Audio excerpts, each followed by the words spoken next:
Oi gente, tudo bem? Aqui é o professor Roberto Bassi, da disciplina Ética e Responsabilidade Socioambiental. A gente vai começar algumas aulas a tratar do assunto de desigualdades e responsabilidade empresarial diante de um contexto desse, de um contexto desigual.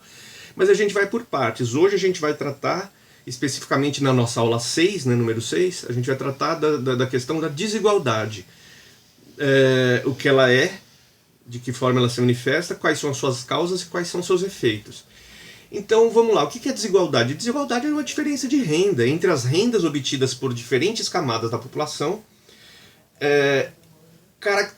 Esse cenário de desigualdade se caracteriza basicamente pela alta concentração da renda numa pequena camada da população, enquanto que uma camada muito maior da população concentra uma pequena parcela da renda. Ou seja, poucos têm muito dinheiro, enquanto muitos têm pouco dinheiro, tá certo?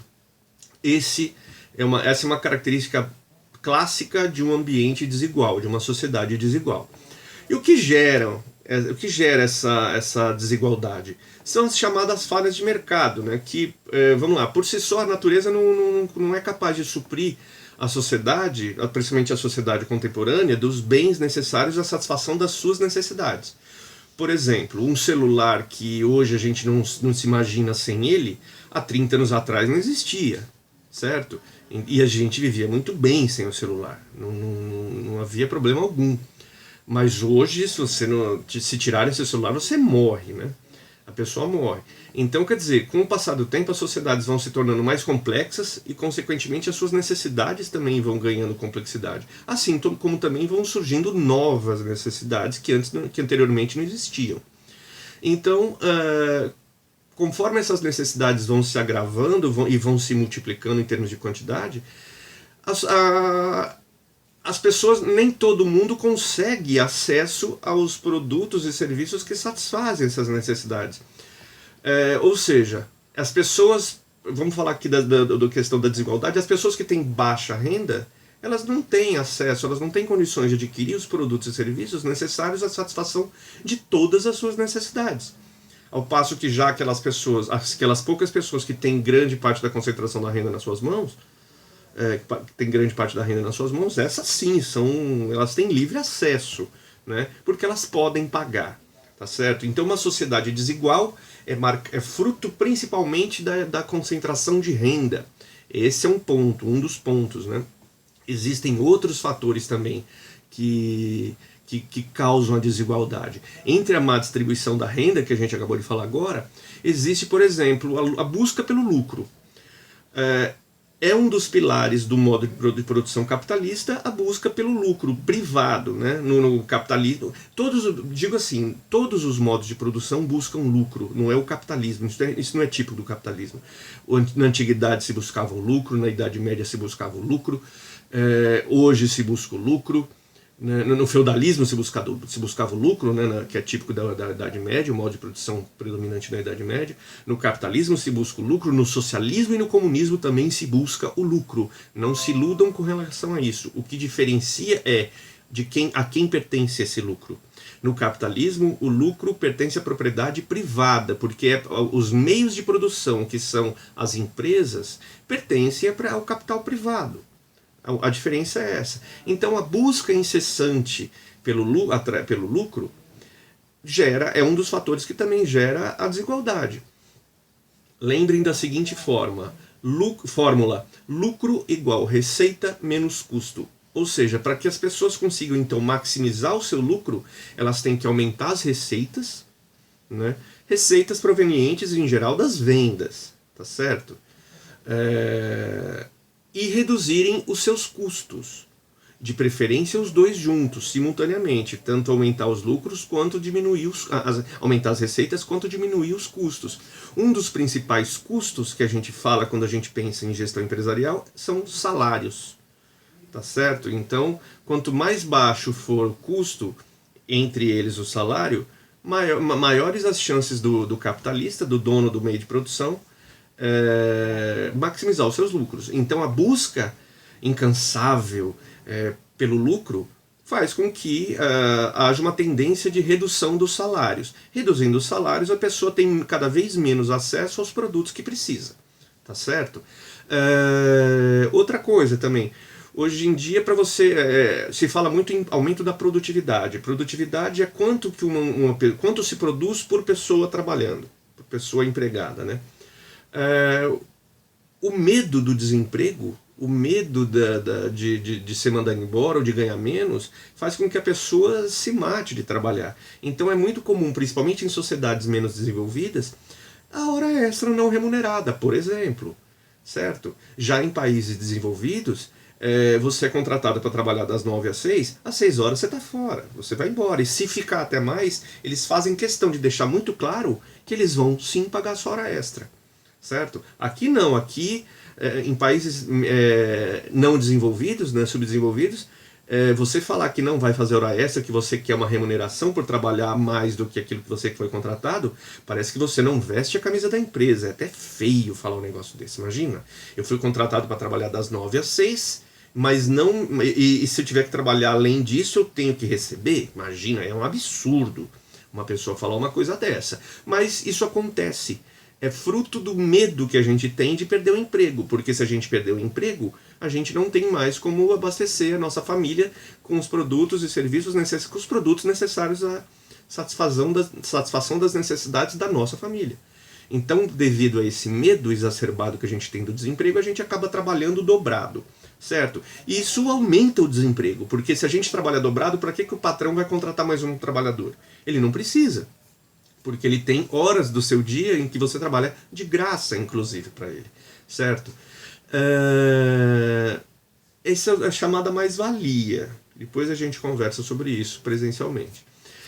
Outra coisa, se a economia de mercado não é capaz de suprir toda a sociedade com a renda necessária à obtenção dos produtos e serviços necessários à satisfação das suas necessidades, é importante, então, a participação do governo nesse sentido. Então, em que áreas o governo deve atuar? Ele deve atuar principalmente naquelas áreas mais sociais, principalmente mais fundamentais. Educação, saúde, habitação, alimentação, transporte, segurança, enfim. O governo tem que ter uma ampla atuação nessas áreas, certo? O problema é que, quando se trata de questões sociais, né, o acesso da população mais pobre à educação. Geralmente, primeiro, não existe vagas suficientes à quantidade de pessoas que necessitam acesso à educação. Quando existem as vagas, elas são longe. O ensino é de má qualidade, cada vez pior. Né? Ou seja, as deficiências são enormes. Saúde, então, nem pensar. Moradia, transporte público, até porque as pessoas de menor renda vão morar em regiões mais afastadas e precisam de um transporte público eficiente, coisa que não acontece. Elas são obrigadas a pegar 3, 4 conduções para chegar ao trabalho, e mais 3, 4 para voltar para casa. Isso então você fala que a pessoa fica mais ou menos, tem gente que fica por volta de 4 horas dentro do transporte público, ou seja, metade da jornada de trabalho dela, tá certo? Então, quer dizer, aí você tem, além da má gestão, da má aplicação dos recursos públicos, você também tem a questão da corrupção, né? A corrupção, se não for combatida, ela vira um ciclo vicioso, ela se torna algo sistêmico, certo? Que é muito comum em sociedades subdesenvolvidas, a nossa, por exemplo. Certo? Então há que se criar mecanismos de combate à corrupção, de combate à má administração dos recursos públicos e má aplicação desses recursos, para que a partir daí a gente consiga, então, de alguma maneira, a partir pelo menos da participação do Estado, contornar os problemas que geram a desigualdade. Agora, vamos falar um pouco a respeito da distribuição de renda. E depois a gente fala um pouco mais sobre a má aplicação dos recursos públicos, certo? Vou pegar esses dois pontos principais para a gente abordar nessa aula. A questão da distribuição de renda, ela determina se uma nação vai ser rica é considerada rica ou pobre. Uma nação classificada como nação rica é aquela que tem uma distribuição de renda mais igualitária, ou seja, a população como um todo ela tem uma renda parecida. Os mais ricos não são tão ricos quanto os menos pobres, quanto os mais pobres. A diferença é menor entre eles, o gap é menor, certo? É muito menor do que em sociedades pobres que a distância aumenta. Em sociedades ricas, essa distância diminui, certo? Por quê o rico não é tão rico? Porque geralmente existe uma tributação sobre grandes fortunas muito maior. Então, quer dizer, parte do rendimento das camadas mais ricas são transformadas em impostos, em tributos, que são, por sua vez, convertidos em ações sociais. Né? Ações sociais que vão então conferir às camadas mais pobres o acesso digno ao serviço que elas precisam. Certo? Por isso então as distâncias são menores, a qualidade de vida desse é melhor e esse aqui é mais tributado. Já em sociedades mais desiguais, a qualidade de vida desse é pior e esse aqui é menos tributado. Certo? Agora, a gente tem que... Então, em geral, a gente pode falar que em sociedades em que a distribuição de renda é mais igualitária, são sociedades ricas. Onde as sociedades a distribuição de renda é pior distribuída, é mais desigual, a distribuição de renda é mais desigual, a gente pode chamar então de uma nação mais pobre. Só que prestem atenção, existem dois conceitos em economia que é muito comum se esquecer ou confundir. Conceito de crescimento econômico e de desenvolvimento econômico. Crescimento econômico é quando entra mais dinheiro no país do que sai, tá certo? O influxo de capital é maior do que o afluxo de capital. Agora, o que faz dinheiro entrar ou sair de um país? São as importações e exportações. Agora me diga, quem exporta? Somos nós, pessoas físicas? Não, são as empresas nas quais a gente trabalha. E o rendimento, o lucro dessas exportações cabe aos acionistas. Quando muita gente consegue um PLR, um aumento de salário, alguma coisa assim. Mas o lucro grosso fica lá na mão dos acionistas da empresa. Então, quer dizer, num país em que o momento está propício às exportações, ótimo, está entrando dinheiro no país. Mas esse dinheiro que está entrando está indo parar... a grande parcela desse dinheiro está indo parar nas mãos dos empresários, dos donos das empresas, não da população.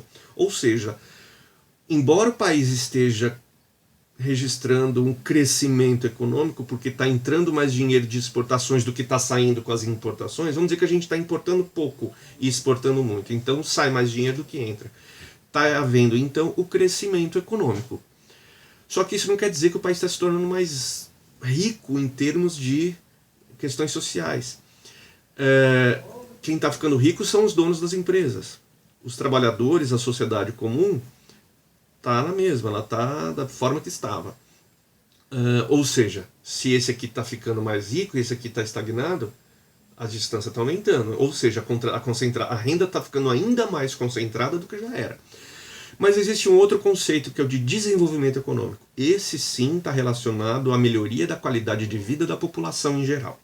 Tá certo? Então, quando há a melhoria da qualidade de vida, inclusive dos mais pobres, principalmente dos mais pobres, aí a gente pode dizer sim que houve desenvolvimento econômico. Agora, 2 pontos. Para haver o crescimento econômico, não é necessário que haja o desenvolvimento econômico. Ou seja, pode entrar mais dinheiro na economia, mas isso não quer dizer que esse dinheiro vai ser revertido em questões sociais. Tá? Agora, para que haja o desenvolvimento econômico, para que existam investimentos na área social, é necessário o crescimento econômico, porque alguém tem que pagar esses investimentos. E nada melhor do que um país em situação de crescimento econômico, para a partir do aumento do ganho, da riqueza do país, a gente conseguir então financiar os investimentos nas áreas sociais. Tá certo? Agora, quais são os efeitos desses baixos... Agora já estamos falando agora de investimentos na área social. Quais são os impactos disso? Os impactos disso, se a gente deixar esses investimentos para depois, e geralmente é o que acontece, né, porque os políticos eles são muito... É muito comum assim, você vê nas campanhas as promessas, as 1000 promessas, eu vou investir em educação, em saúde, em transporte, em emprego e não sei o quê. Só que quando o cara toma posse daquele cargo, ele fica deixando para depois, ele deixa para outro governo, porque ele não quer assumir uma dívida, não sei o quê. Ou então ele tá com o rabo preso com a corrupção. Né? E a gente conhece esses esquemas todos, a gente sabe como funciona. Tá certo? Mas, enfim, se não há, quando há deficiência ou pouco investimento nos investimentos nas áreas sociais, começa então acontece que os poucos investimentos que são realizados não são capazes de suprir as necessidades crescentes da população. Afinal de contas, se você pegar a população, principalmente as mais pobres, existe um aumento da camada populacional. Né? As pessoas continuam tendo vários filhos, mais de 1, 2, 3 filhos, é muito comum 3, 4 filhos. Ou seja, a densidade populacional vai crescendo. Sem emprego vai aumentando cada vez mais a população em situação de rua, né? Que demanda, então, além de emprego, demanda saúde, alimentação, moradia, porque eles não têm. Isso aumenta a criminalidade, ou seja, demanda mais investimentos em segurança pública.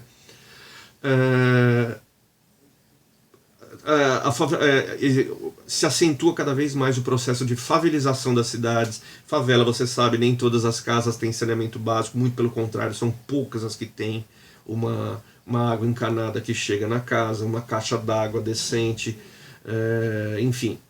As condições de saúde, então, são comprometidas. Quer dizer, o baixo investimento na área social, ele gera uma bola de neve de problemas, né? Os problemas vão se acentuando cada vez mais.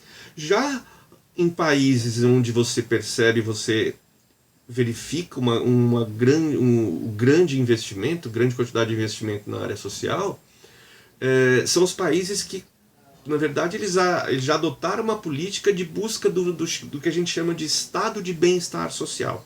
Eles estão buscando isso, eles estão buscando uma sociedade cada vez mais igualitária. Por mais que estejam vivendo num modo de produção capitalista, nesses países vocês podem verificar que existe uma presença cada vez mais maciça da presença do Estado. O Estado participa cada vez mais das relações econômicas, principalmente quando você analisa os países que chegaram ou que estão buscando seriamente o tal estado de bem-estar social. Existe uma presença muito maior do Estado, ao passo que em economias em que o livre mercado domina, existe uma presença muito maior da busca pelo lucro, da busca incessante pelo lucro, o que gera então as tais desigualdades que a gente já falou aqui, tá certo? Mas agora, como é que a gente sabe onde o governo deve atuar? Em quais áreas e quais regiões ele deve investir? Bom, para isso existem o que a gente chama em economia de indicadores econômicos e sociais, né? São diferentes de indicadores socioeconômicos. Socioeconômicos são os dois juntos num só. Ele aborda questões econômicas e sociais num único indicador. Existem os econômicos e os sociais também. Vamos falar deles e dar um panorama geral. Esses indicadores, eles têm como finalidade fazer o quê? Analisar alguns aspectos. Por exemplo, qual o percentual da população empregada? Vamos fazer uma pesquisa. Qual o nível de renda? Vamos fazer uma pesquisa. Qual o índice de desemprego? Vamos pesquisar. Qual o grau de analfabetismo? Qual o percentual da população jovem das crianças que tem acesso à escola? Enfim, né? Os indicadores são... Qual o índice de criminalidade dessa região? Tá certo? Os indicadores são diversos. O ideal é que a gente procure analisar esses indicadores que têm como finalidade nos fornecer dados para que a gente, então, a partir da análise desses dados, a gente consiga transformar esses dados em informações que vão subsidiar as nossas estratégias, as estratégias do governo, principalmente, né? Claro que a sociedade privada também pode participar, a sociedade civil também, tá certo? Mas, em geral, quando a gente fala de políticas de investimentos na área social, a gente está falando de investimento público. E como o governo, então, ele pode saber onde, como e quando investir? Através da análise desses indicadores, né? Alguns desses indicadores, por exemplo, vamos lá, população economicamente ativa, o que a gente chama de PEA, né? É uma pesquisa realizada pelo IBGE que tem como finalidade buscar dentro da população em geral quem é a população economicamente ativa, né? Ou seja, que está apta ao trabalho, tirando as crianças e os idosos, né? E os que têm algum problema de saúde, alguma deficiência, o restante, todo mundo é incluído nessa área. Dentro dessa população economicamente ativa, quantos estão trabalhando de fato? Dentre esses que estão trabalhando, qual o percentual de empregos formais e informais também? Taxa de desemprego, né? Você também tem através dessa análise do PEA. Distribuição da renda, né? Como a renda está distribuída entre uma população? Existem vários coeficientes que podem medir a distribuição de renda, né? Índice de desenvolvimento humano, o tal do IDH, ele toma como base o índice a faixa de renda da população de uma determinada região, o seu acesso à educação, à saúde, à habitação, os hábitos de consumo, e a partir daí ela te mostra o grau de desenvolvimento daquela sociedade. Existe o IDH de países, de estados, cidades, até de bairros. Existe o IDH, tá certo? Taxa de natalidade e mortalidade de uma população, taxa de criminalidade.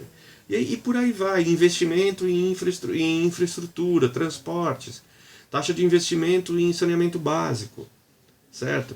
Ou seja, são inúmeros os indicadores que podem subsidiar o governo, né, os órgãos em geral, privado, público, sociedade civil. Esses indicadores, são vários os indicadores que podem auxiliar esses órgãos a adotarem as suas medidas de uma forma mais coerente, mais eficiente, né? Porque não adianta nada eu pegar investir em educação numa região em que já está sobrando escolas e está faltando hospitais. Eu preciso investir em hospitais, né? Ou seja, os indicadores têm essa função. Aqui está faltando educação, então eu vou investir em educação. Já aqui no outro lugar está faltando hospital. Aqui está faltando transporte público, saneamento básico, segurança. Então vamos investir, a gente tem que eleger. É claro que todas as regiões têm todas as necessidades, só que algumas têm uma necessidade que é prioritária. Já a outra região é uma outra prioridade que ela apresenta, tá certo? Então é preciso fazer essa análise de tempos em tempos, de região para região, tá certo? Bom, nas próximas aulas a gente vai tratar a respeito da participação das empresas em meio a esse cenário, né, de como elas devem atuar, como elas atuam ou atuavam e como elas devem atuar, tá certo? Eu vou passar para vocês uma atividade junto com esse vídeo. Vocês vão acompanhar com os slides que eu vou passar para vocês, e lá existe uma atividade que vocês vão realizar, tá certo? E para variar, vou me entregar assim que as nossas aulas presenciais retornarem. Um abraço a todos, boa semana, até mais, se cuidem.